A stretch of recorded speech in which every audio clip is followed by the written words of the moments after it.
Hi guys, video में बात करेंगे दूध ट्रांसमिशन आईपीओ के बाद जो लिस्टिंग है एंड जो भी करंट टाइम पे सिचुएशन चल रही है उसके बारे में। गाइस देखिए, आज के दिन जो दूध ट्रांसमिशन है उसमें अगेन फिर से जो गिरावट है वो देखने को मिल रही है। और ये जो गिरावट है ये लोगों को रास नहीं आ रही है, क्योंकि कई लोग ऐसे हैं जिन्होंने आईपीओ के बाद अपना पॉजिटिव व्यू भी रखा एंड यहाँ पे उसके बाद यहाँ पे नई एंट्री भी बनाई होगी।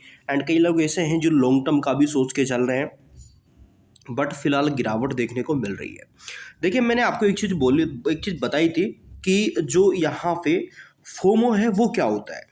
फोमो अगर आप मार्केट में समझते हैं तो आपको पता होगा कि जब कोई कंपनी नई मार्केट में लिस्ट होती है, चाहे नई आती है चाहे कोई पुरानी कंपनी, उसके खिलाफ ऐसा कोई मार्केट में माहौल बनता है कि भाई हाँ कंपनी अच्छा कर रही है, उस टाइम पे काफ़ी अच्छा करने के बाद भी हम ये उम्मीद करते हैं कि ये हमारे एंट्री करने के बाद भी अच्छा ही करती जाएगी, उसको हम कहते हैं फोमो। यानी कि टोटली कहूँ मैं कि कोई भी कंपनी के लिए लगातार अच्छे करने की उम्मीद एंड उस अच्छाई को देखते हुए अपना यहाँ पे मन बना लेना कि भाई मैं हाँ इसमें ये चीज़ें करूँगा, तो वो होता है फोमो। एंड वो फोमो में कभी फंसना नहीं चाहिए आई थिंक मेरे हिसाब से। तो गाइस देखिए, हम आज सारी चीज़ें यहाँ पे इस वीडियो में देखने वाले हैं, क्योंकि आज के दिन जो इस कंपनी में वॉल्यूम हुई है, डेटा है, वो सारी चीज़ें यहाँ पे आपको इस वीडियो में देखने को मिलेगी। तो गाइस अपना जो पर्पज है ना वो टोटली मैं कहूँ तो यहाँ पे एनालिसिस है, न्यूज बेसिस है। सो गाइस प्लीज़ आप कोई भी डिसीजन लेने से पहले एक बार अपनी रिसर्च जरूर करिए। देखिए गाइस, हमारे सामने डेटा है यहाँ पे, आज 24 अगस्त हो चुकी है। देन जो भी हमारे सामने डेटा है वो 21 अगस्त तक का डेटा है, तो वो भी पूरा यहाँ पे देखने को मिल नहीं रहा है। जैसा कि आप देखोगे कंपनी ने बढ़िया परफॉर्म किया है, कंपनी का जो परफॉर्म अब तक का बढ़िया रहा है, बट जिस तरीके से फिलहाल यहाँ पे वॉलेटिलिटी देखने को मिल रही है वो आपको समझना चाहिए। देखो, इस टाइम पे कंपनी की जो डिलीवरी है ना वो बहुत कम देखने को मिल रही है, 10 से 11 12 15% तक की डिलीवरी हमें नज़र आ रही है। तो इस चीज़ को गाइस हमें समझना चाहिए कि ये जो नॉर्मल वॉल्यूम है एंड इस वॉल्यूम के आज भी लगभग 30 लाख की वॉल्यूम देखने को मिली, जिसमें से लगभग देखा जाए 2-4 लाख का हमें डिलीवरी का डेटा देखने को मिला है। तो कुछ खास नज़र नहीं आ रहा। अब आप ये चीज़ समझिए कि ये गिरावट क्यों हो रही है, इसके पीछे रीजंस क्या है। देखिए, आज गिरने के मुख्य कारण क्या है, तो सबसे पहले बताया गया है मुनाफा वसूली। देखिए 17 अगस्त 2026 को 871 रुपये के आईपीओ प्राइस के मुकाबले 1200 पर लिस्ट हुई थी। लिस्टिंग के बाद महज 5 दिनों में शेयर लगातार भागते हुए लगभग 1523 रुपये का ऑल टाइम हाई लगा देता है। उसके बाद देखा जाए तो इसका जो यहाँ पे प्राइस है मतलब एक बड़े लेवल पे जाने की वजह से शेयर महंगा, यानी कि कंपनी महंगी होती हुई नजर आती है। वैल्यूएशन हमें बड़े लेवल पे दिखती है, तो वहाँ से करंट टाइम पे देखा जाए तो एक मुनाफा वसूली होती हुई नज़र आ सकती है।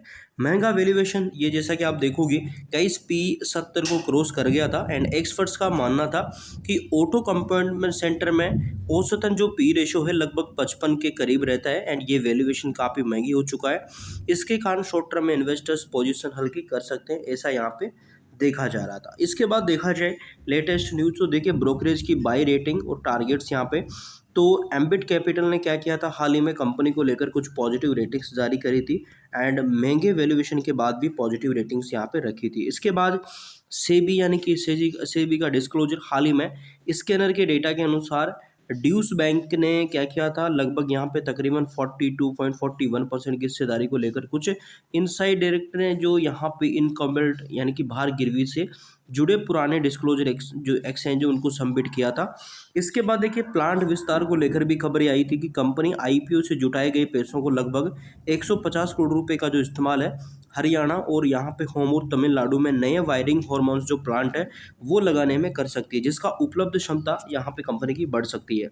इसके बाद अधिग्रहण और विस्तार योजना, तो देखिए मलथिंक का अधिग्रहण पूरा करने के बाद यानी कि कंपनी ने हाल ही में एक दक्षिण भारत साउथ इंडिया की इलेक्ट्रॉनिक पार्ट्स बनाने वाली कंपनी का अधिग्रहण किया। इसके लिए कंपनी ने लगभग 421 करोड़ रुपए का कैश चुकाया है और 100 करोड़ का वर्किंग कैपिटल के रूप में इसको निवेश किया है। एंड इसके बाद देखिए फ्यूचर M&I यानी कि देखा जाए M&A, तो वो कंपनी मैनेजमेंट का कहना है कि अभी भी देश के पश्चिमी हिस्से एक अधिग्रहण की तलाश में है कंपनी, जिसके लिए आईपीओ से बची हुई अतिरिक्त जो नकदी है उसका इस्तेमाल कंपनी वहां पे कर सकती है। ग्राहकों के लिस्ट और रेवेन्यू सोर्स, तो देखिए बजाज ऑटो पर बड़ी निर्भरता, कंपनी ने कुल सालाना रेवेन्यू का मतलब देखा जाए लगभग 4530 करोड़ रुपए का लगभग एक तिहाई यानी कि 33% अकेले बजाज ऑटो से आता है यहाँ पे। नए पार्टनर्स तो देखिए कंपनी ने हाल ही में हीरो इलेक्ट्रिक के साथ भी वायरिंग और माउंट जो सॉल्यूशंस इसके साझेदारी की एक यहाँ पे मतलब वैश्विक दोपहिया बाजारों में भी सप्लाई करने की योजना बनाई है। तो इस तरीके से कंपनी को लेकर खबरें दिख रही है। वित्तीय ताकत और चिंताएं तो देखिए मजबूत रेवेन्यू ग्रोथ, मार्जिन पर दबाव, कर्ज की कमी, ये कुछ कंपनी के इंपॉर्टेंट चीज़ें हैं जिनको आपको आगे ध्यान रखना है। तो ये इन पर नज़र रखना है। तो देखते हैं गाइस कंपनी आगे क्या परफॉर्म कर पाती है। बाकी आज की जो वोल्टिलिटी है उसको ज़्यादातर लोग जो है मुनाफा वसूली के तौर पर देख रहे हैं। तो क्या लगता है आपको, क्यों आज करेक्शन देखने को मिला और आगे क्या हो सकता है? कमेंट बॉक्स में ज़रूर मुझे आप बताइएगा। बाकी आपका क्या हुआ आप मुझे बताना। सो इम्पोर्टेंट गाइस कि कोई भी डिसीजन लेने से पहले एक बार अपनी रिसर्च जरूर कर लीजिएगा, क्योंकि शेयर बाजार में इन्वेस्टमेंट जोखिम से भरा हुआ है। तो जोखिम को देखते हुए गाइस अपनी रिसर्च करना मिस मत करेगा। So thank you for watching guys. So thank you.